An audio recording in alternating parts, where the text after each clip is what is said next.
Et si je te disais qu'au-delà des 144 000, il existe un niveau d'éveil caché? Aujourd'hui, tout le monde a compris que 144 000, c'est pas le nombre d'élus, c'est la fréquence vibratoire à atteindre pour réactiver notre Merkaba, notre vaisseau de lumière qui nous permet de voyager entre les dimensions, de faire des projections astrales sur d'autres fréquences, d'autres dimensions, d'autres réalités. Pour y arriver, on doit travailler à notre alignement. Nous devons suffisamment retrouver la foi en nous-mêmes pour développer nos dons et apprendre à vivre de notre passion. Mais c'est seulement quand ta foi devient plus grande que tes peurs que les mondes invisibles deviennent visibles. Les guides, les anges, les extraterrestres, ils n'apparaissent pas à ceux qui ne sont pas prêts à les accepter. Ainsi, l'entraînement quantique nous permet d'atteindre les 144 000.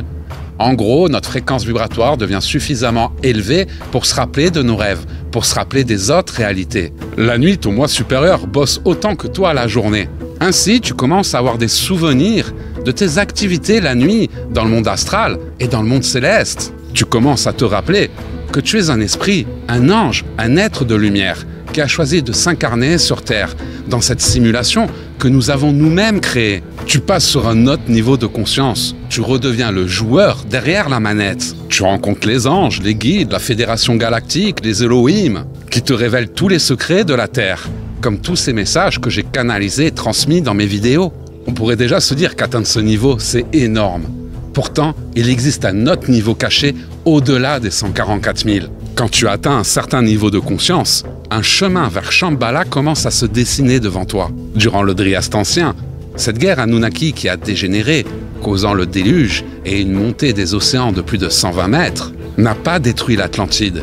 L'Atlantide n'a pas disparu, elle a été déplacée. Car après avoir bombardé la plus grosse calotte glaciaire de la Terre, en plus du déluge, nous avons eu 200 ans d'ère glaciaire. C'est pourquoi, pour survivre, les anciennes civilisations, comme l'Atlantide ou la Lémurie, ont décidé de se réfugier sous terre. Et grâce à leur technologie avancée, ils ont pu reconstruire des civilisations évoluées. Cette cité est cachée et n'apparaît qu'aux personnes qui ont atteint un certain niveau d'éveil. Une fois les 144 000 dépassés et que tu te rappelles qui tu es, d'où tu viens et pourquoi tu es là, tu es comme guidé vers un portail donnant sur ces cités. Shambhala serait partout au centre de la Terre et serait connecté entre cités par des tunnels. La capitale serait l'Agartha, une cité construite sur le chakra du cœur de la Terre. Ce sont les vrais protecteurs de la Terre et il y aurait des passages pour pouvoir les rejoindre. Pour trouver Shambhala, c'est pas une question d'argent ou d'influence.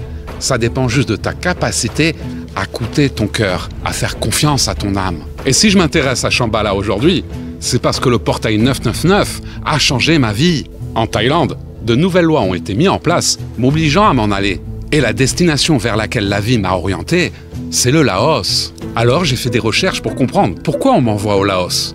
Et apparemment, pour rejoindre Shambhala, il y aurait plusieurs passages. Le plus connu et le plus protégé, c'est une montagne au Tibet, mais trop difficile d'accès, trop protégée. Par contre, au Laos, il y a de drôles de légendes. C'est comme une terre sacrée protégée par les Atlantes. D'anciennes légendes parlent du dieu dragon Naga qui protège cet endroit depuis le Mékong. Tu vas me parler de folklore? Pourtant, tous les ans, il y a une vraie cérémonie là-bas. On voit littéralement des boules de feu sortir du Mékong. Des sortes d'orbes rouges à l'origine inexplicable. Ça ne peut pas être des poches de gaz, car ce phénomène est observé de façon régulière. Les gens du village expliquent que c'est le dieu Naga qui salue les villageois. Et il n'y a aucune autre explication pour ce phénomène. Plus loin, tu as la plaine des Jars, des traces de civilisation trop anciennes pour pouvoir exister. Et enfin, la grotte des Murmures. Des kilomètres de grottes aquatiques qui se perdent dans des labyrinthes sous-marins. En ce moment, beaucoup de personnes ressentent l'envie de développer leurs dons et de partir vivre dans la nature. C'est pas une coïncidence, c'est l'appel de Shambhala. Officiellement, je pars au Laos pour des raisons administratives, pour faire évoluer l'Académie de l'éveil sur un autre niveau de conscience. Mais officieusement, je pars au Laos pour découvrir Shambhala. En projection astrale, j'ai pu visiter l'univers céleste, le monde des anges. Donc si je continue à travailler à ma vibration, je devrais atteindre ces fréquences me permettant de localiser Shambhala. On me demande d'aller là-bas, car d'après les derniers messages des Pléiades que je reçois, on demande à tous les guerriers de lumière de se réunir à Shambhala. Le vrai roi de la Terre est en train de réunir ses troupes, les gardiens de la lumière, pour préparer l'assaut final qui se déroulera sur 2026-2027.